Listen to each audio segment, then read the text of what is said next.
The Levanter by Eric Ambler. Dramatised by James Pettifer. Good evening, comrade. Good evening, Comrade Salah. This is Comrade Tawfiq. This is Comrade Wasfi. They are Central Committee members. Now, we have much work to do. First, the matter of detonators, those for electric firing. Comrade Isa. We have powder for 500, Comrade Salah. Samples have been tested in the laboratory and are satisfactory. Comrade Tawfiq. The copper tubes have been ordered, but are not yet delivered, Comrade. Why not? I'm in the supplies hands. They were promised last week and the week before. Perhaps Comrade Michael can help us. What is required? Who are the suppliers? Visarian metals. There is a special government quota number on non-ferrous metal purchases. Was it quoted with the order? I do not know, Comrade. Why not? You must press for early delivery. Yes, Comrade Salah. And other supplies? 1 or 2 delays, Comrade. Tell us. The chrome nickel wire. And what is this wire needed for? Show him, comrade. The drawing showed how the detonators were to be made. A 6-centimetre length of 1-centimetre copper tube was to contain 5 grams of mercury fulminate held between plugs of cotton wool. One end of the copper tube was capped with tin. The other had a wax seal holding 2 insulated firing leads. The ends of these 2 leads were in the middle of the fulminate powder, where they were connected by a small loop of fine chrome nickel, shaped rather like an oversized spark plug. Tawfiq could not make the adapter ring without our equipment. You are very thoughtful, Michael. Elements of the design cannot be made by hand. The suppliers wrote back saying that the order cannot be filled. How is this adapter ring to be made? There's only one way to make it, on a screw-cutting lathe. You have this machine? No, comrade. Then you must obtain it. That is impossible. Why? Government permission has to be obtained for all machine tool purchases. It would take weeks. Besides, it is unnecessary. You have just said it is essential. If I needed this part, I would subcontract the job to a machine shop in Beirut. That is out of the question on security grounds. There is no security problem. We do not say what the part is for. It could be for anything, a washing machine or a wheelbarrow. The subcontractor is not interested anyway. Beirut businessmen are only interested in anything they can eat, drink, or sleep with. The draftsman would have to know what the adapter is for. I can do the drawing myself. Isa, show him. I take this as one of the wrong size fuses. Yes. Have you one of the right size? Why? I assume when the fuse has been inserted, it has to be tightened with a wrench. Yes, that is done just before firing. You realize that with the plain adapter ring, it will not work. It could fracture it. The bomb will not go off, metaphorically. We need something better, but it is difficult for us. Not really. Turning the flange is easy. The difficult part is cutting the threads. But I must have the right fuse to measure in order to make the imitation. That is the right fuse. It was practically the same as the wrong one. The only basic difference was in the diameter of the threaded section. You are very thorough. It's as well to be certain. If I'm not thorough, the adapter ring will not work, and I will be blamed. No. It is pride that drives you, not fear or loyalty to our cause. No! Remember, we have cells in Latakia, Alexandria, ports you often use. I can ruin your business. One small bomb in a hold and you will never get Lloyd's insurance again at a price you can afford. I prefer to think of our important work for the cause. The day after tomorrow, I shall have the drawing finished. And how long to make the rings? A week should be sufficient to make 100. Very well, proceed. And we will complete the membership formalities. I want you both to sign these papers. Read them carefully, both of you, first.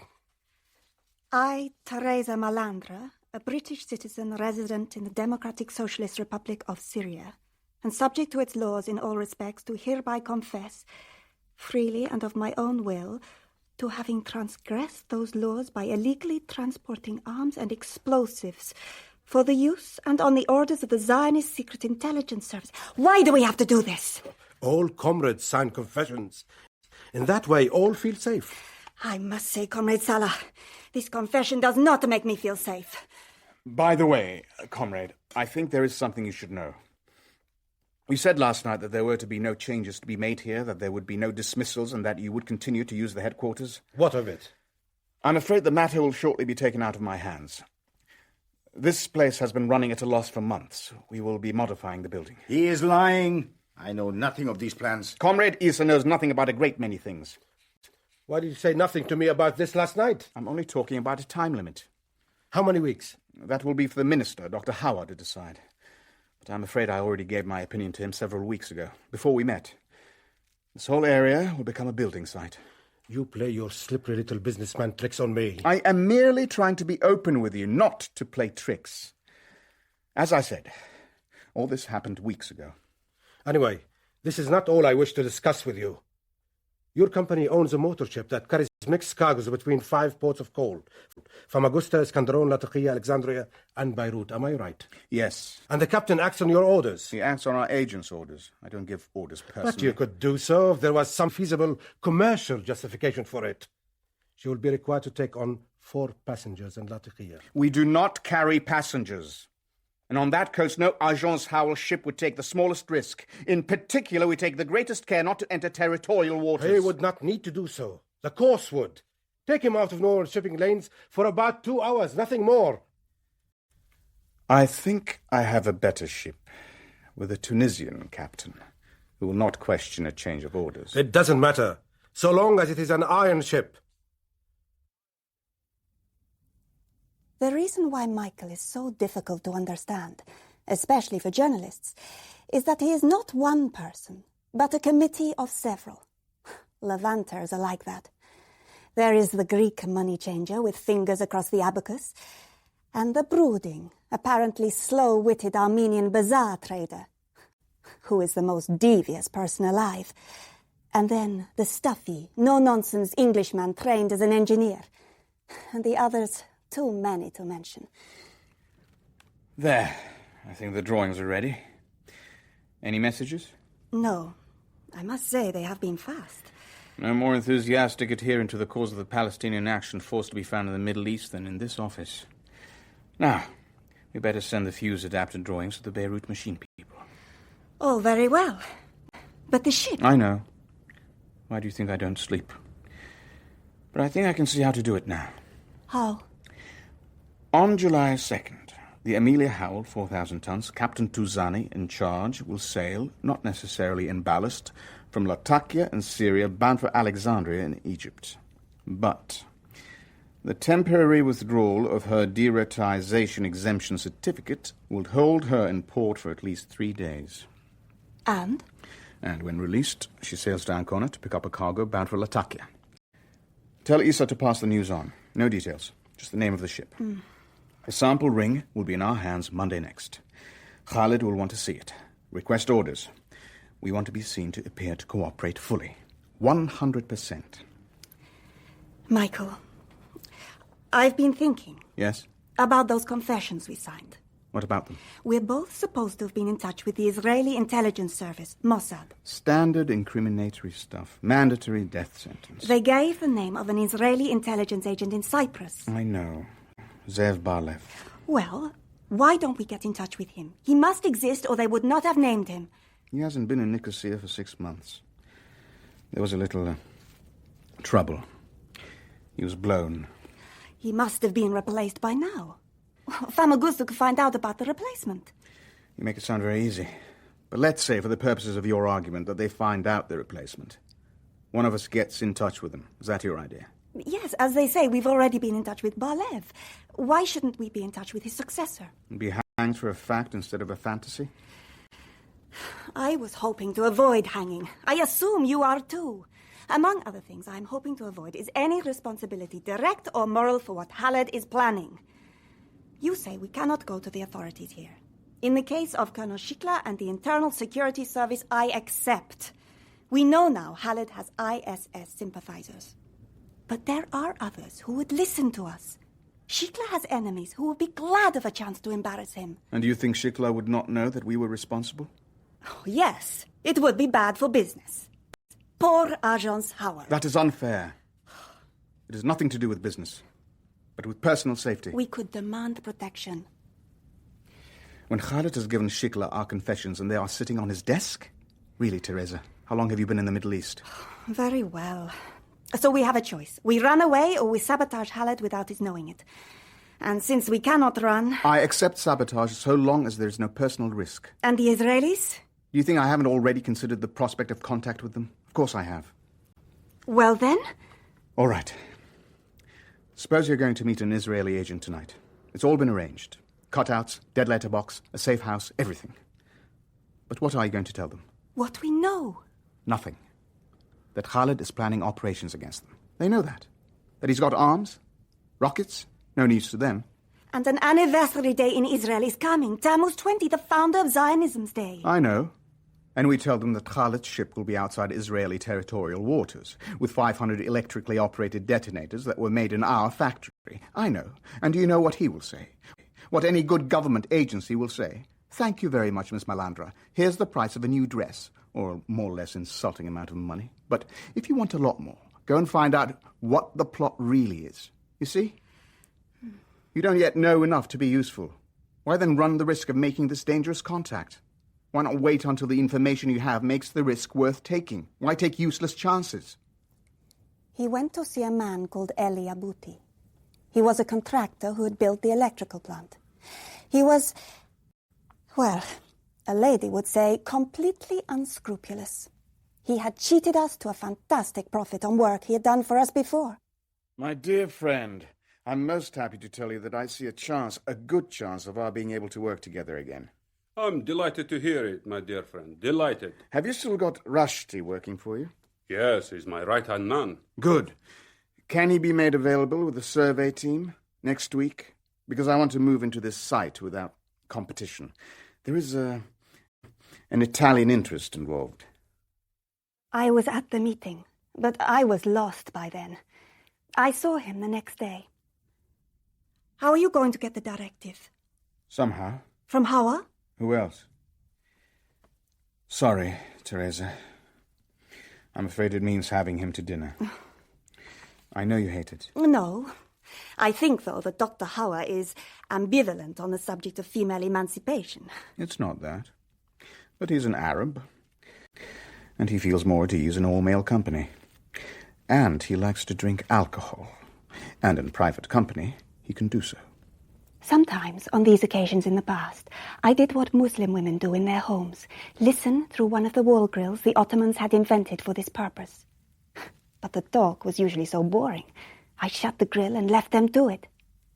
This time, though, I was determined not to miss a word.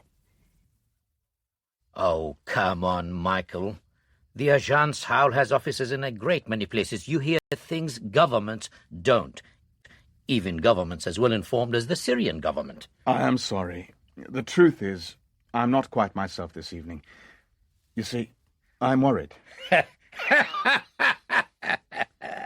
A new woman, eh? That must be it. You Christians make such fools of yourselves. No, a business worry. Oh? The empty factory near Tripoli. 6,200 square meters of floor space and of recent construction. It was planned for production of business machines, but there were licensing difficulties with the American parent company, and it all fell through. Yes, the buildings have never been used and are going for nothing. They're not ideal for lead battery production, and changes would have to be made. The floor space is there and waiting, but the Italians are waiting to swoop, like eagles. You know this for a fact? They're sending a senior manager and engineer from Milan this week to inspect the place. What I need from you is a directive. It should cover our occupation of 3 hectares of land and joining the present battery works. The directive should further authorize the Abuti company to make a survey and carry out preparatory works necessary for the building. I cannot tell you, Minister, how much I would appreciate your help in all this. Michael, you and your business ethic, you can't bear to lose. Well, if it makes you sleep any better tonight, bring me a draft directive to my office tomorrow. Thank you again, Minister. More brandy? Mm-hmm. Backgammon? Thank you. They played for hours. I saw Michael next morning. This empty factory near Tripoli, does it actually exist? Oh, yes. A white elephant. Quite useless for manufacturing anything. When the price is low enough, we may buy it for a warehouse. And these Italians, do they exist? Of course. Vaguely. I would offer them a distribution deal. Nice people. Oh. Abuti will need copies of the factory layout plans. He should have it all in the morning. Are we really going to pay him for all this work? Pay Abuti? Not a penny. Let the fat slug whistle for his money. Oh, you, Michael. Not to honor a debt. This must be a serious business. I went with Michael and the survey team to the dry battery works. When work started later that week, what do you think Khalid will do? Not much. A few men with theodolites and measuring chains won't disturb him much. But he was wrong. The call from Issa came at 4:30 that afternoon. Where is Howell? I don't know, but I expect him back soon. I can ask him to return your call. No. Give him this message. You will both report here at 8 o'clock tonight. Mr. Howell may have made other arrangements. Then he will cancel them. Michael was thoughtful when I told him. The directive. There was nothing about the Agence Howell paying Abuti, was there? His costs are charged to Green Circle. Issa won't know it's not the government. And Khalid will think the same. Come in, Comrade Khalid. What do you know of this? Of what, comrade? May I see? These papers? Yes. Well, I did warn you of this possibility. And at the same time you were warned to prevent it. Why did you not obey? I cannot give orders to the ministry. Now, this directive orders a survey to be made of this and adjacent land in accordance with an earlier policy decision. Ah, I see the difficulty. An access road is to be engineered. You will use your influence with the ministry to see this does not take place. Yes, comrade, I hear you. But unfortunately, although I hear, I am not omnipotent, comrade, any more than you are. The ability to hear an unrealistic order is no indication that the hearer can carry it out. Do you remember the oath you swore? Of course, Comrade Salah. Miss Malandra, do you believe your employer has remembered his oath? Of course. In fact, I believe he has seriously neglected his own business interests in order to do so. When did your employer last see Dr. Hawa? A few days ago in the evening. And he told you nothing about this directive? No business was discussed. As I said, when I first raised the question, the policy decision about the works had already been made. These things cannot be done by edict, or not by my edict anyway, in Syria. The explanation is presumably that as the Agence Howell is not a principal in this affair, it was not thought necessary to consult us before issuing the directive. Very well. Pending my own inquiries, I will accept your explanation for your failure. But for your disrespect, there can be no excuse. Come with me. I warned you before against your arrogance. No disrespect was intended, Comrade Salah. So you will not be hurt too much. Comrade Issa, are you ready for the demonstration? Yes, all is prepared. I thought they were going to torture him, and I would have to watch. So the silly little musical box on the table in the middle of the room was reassuring. By it was a Pakistani International Airlines flight bag. It looked incongruous by that nice old mahogany antique. Does it still play, comrade? Certainly it plays.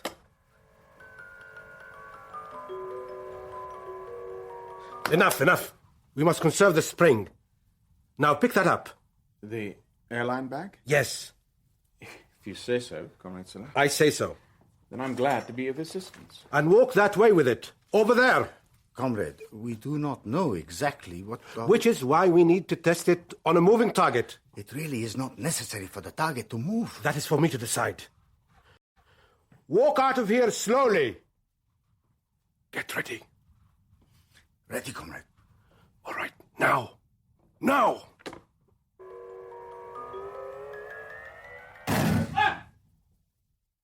It was grotesque. 5 minutes after the punishment, Khalid was swabbing his burn like a nurse. I have practiced as a doctor in my time in Cairo. And on worse wounds than this, I can tell you. Issa, put the machine in the store now. Yes, comrade. There. No alcohol tonight. A warm drink and a barbiturate for sleep. Very well. What was in the bag, Comrade Salah? Haven't you guessed? Some of Issa's detonators, presumably. But what fired them? The wound should feel easier tomorrow. But it may need a fresh dressing. And if it does not heal, you know how to communicate with me. I too like to play backgammon. I'm delighted to hear that, Comrade Salah. And perhaps better than Dr. Hauer. Does he win, or do you? I am perhaps more lucky than skillful. I enjoy feathergun.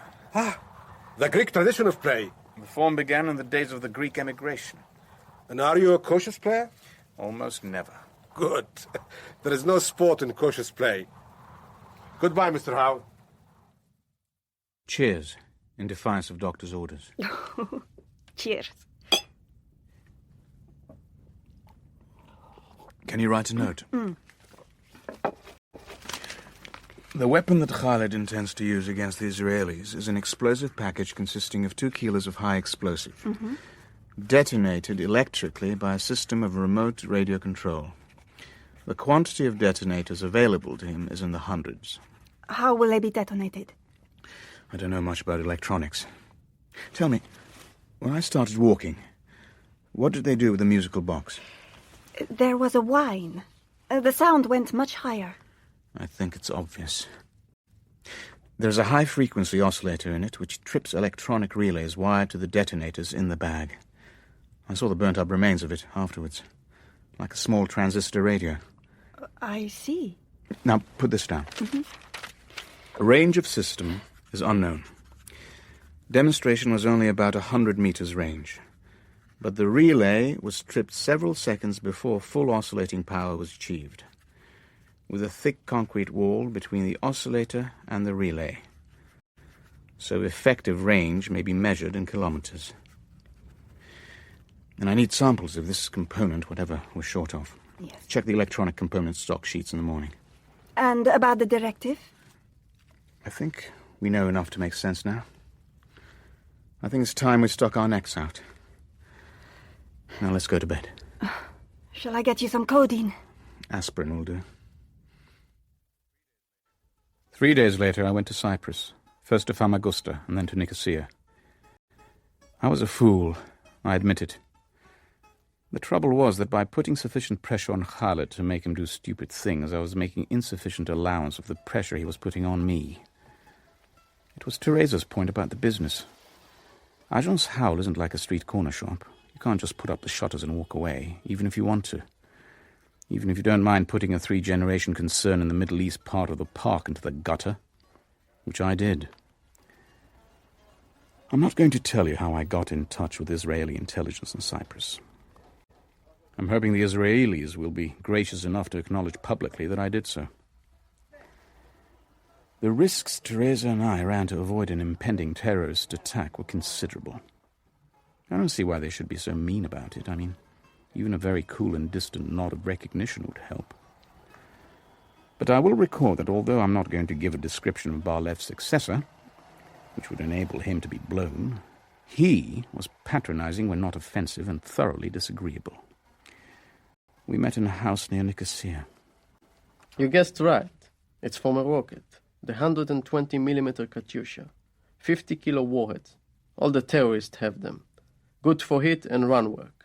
Where do they come from? There is a thing called the black market, Mr. Howell. Let's go back to the ship business. My private orders to the captain, Captain Tuzani, will contain quite a lot of discretion.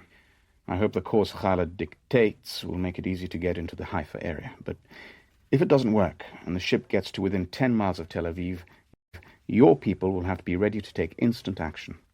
What's the range of the Tel Aviv coast radar? 15, 16 miles? About that. You'll have to be prepared to intercept in that range. Yes. Now, about communications. I'll put it through our Famagusta office.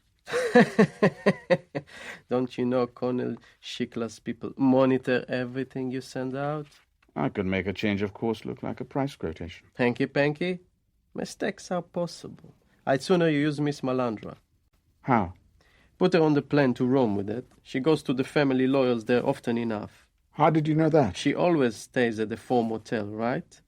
We'll make contact with her there. Suppose I don't get the information. Suppose there's some last-minute change of plan. Send her to tell us. Same routine. I suppose it gets her out of danger eventually. Though it gives her a dangerous job first. That's our business, Mr. Howell. Mossad is, I believe, very good at it. Although I had been away 3 days and had not time to waste, I flew only to Beirut, then went to Damascus by road. This was the way contact with intelligence people had begun to affect me. I started looking over my shoulder, becoming furtive. In their line of work, I wouldn't last 5 minutes. And I didn't want to arrive by air at Damascus without giving Hawa the usual advance notice. He might become suspicious. Although Teresa was the first problem. You mean to say those rotten Israelis have been prying into my affairs? They pry into all their enemies' affairs. I am not their enemy. Here we are all enemies. Why are women so paranoid about ordinary intelligence agencies' operations? Don't get so cross. I am cross. Not too cross to go to Rome, I hope. If I have to. But how could they know about private things? Wills, trust deeds, and public records. They only have to look. Anyway, let's get on with what we have to get on with. What's first and worst? There is a problem with Issa about night work. Internal security interest. Then Khalid wants to see you. He comes first. While I ring him, can you get the map out showing the main shipping lane between Latakia and Alexandria? I had not expected to enjoy entertaining Khalid, but I had not been prepared for such a ghastly evening. I wanted to get him into my office. You have such a beautiful courtyard. Champagne cocktail? With plenty of brandy, please. I must say there's something to be said for capitalist decadence. I would enjoy a tour of the villa. My family has been in the Levant a long time. We have worked very hard. And what is this way? Such a beautiful Fargan carpet. Only offices. Nothing of interest in Comrade Howell's office? It was exactly the reaction I had counted on. I hoped my great map would lead him to reveal his course plans. But he saw the ship models, unfortunately. This is my treasure. My Ottoman map of all the Eastern Mediterranean. Such beautiful model ships. My father's indulgence. Fascinating. The history of Levant shipping in one room. This was my father's design for the company funnel. Now, which is our ship to be? This one. The Amelia Howell. And where will we be? Which will be our windows? I'm afraid there's no regular passenger accommodation. The saloon has portholes. There. And the captain? Who will he be? Captain Touzani, a Tunisian. I hope he's loyal. Very. I will need some information from you. What? I want the names of the passengers to be carried. That is required by law, and must be entered on the muster roll. Now, let us go down to dinner. A backgammon later was torture. You play the Arabian game. A reckless game, you mean? You are too cautious. You play like a businessman. You force me on the defensive, Comrade Salah. Oh, you must not allow yourself to be forced. You must hit out, reply in kind. If you were a front fighter, you would soon learn when to attack and when to hold your fire, when to assault and when to ambush. Now, you were asking me about orders for the ship. Ah, the British Admiralty chart, no less. As far as Caesarea parallel, it is normal. Then here, there is a 20-degree swing to the east, as far as the 100-fathom line. Then again here, we run parallel to the coast on 190-degree, heading for 12 miles. On 190 degrees south, heading from 21:15 hours until 2300 hours. Ship speed is on no account to exceed 6 knots. Clear. Thank you, comrade. I'm not a trained navigator, but it looks clear to me. Just see that the captain understands that he is to obey these orders strictly. Yes, Comrade Salah. He will have to choose his own sailing time, however. The port of Latakia prohibits all movement of shipping between sunset and sunrise. Embarkation should take place before sunset on the 2nd, so that departure can be very early on the 3rd. Good. Then I will thank you for your hospitality and ask you to drive me back. Before I can sleep, there is work to be done. You asked for a list of the ship's extra passengers. Yes, Comrade Salah. Then you had better report tomorrow night at 8:30. I will give you the names then.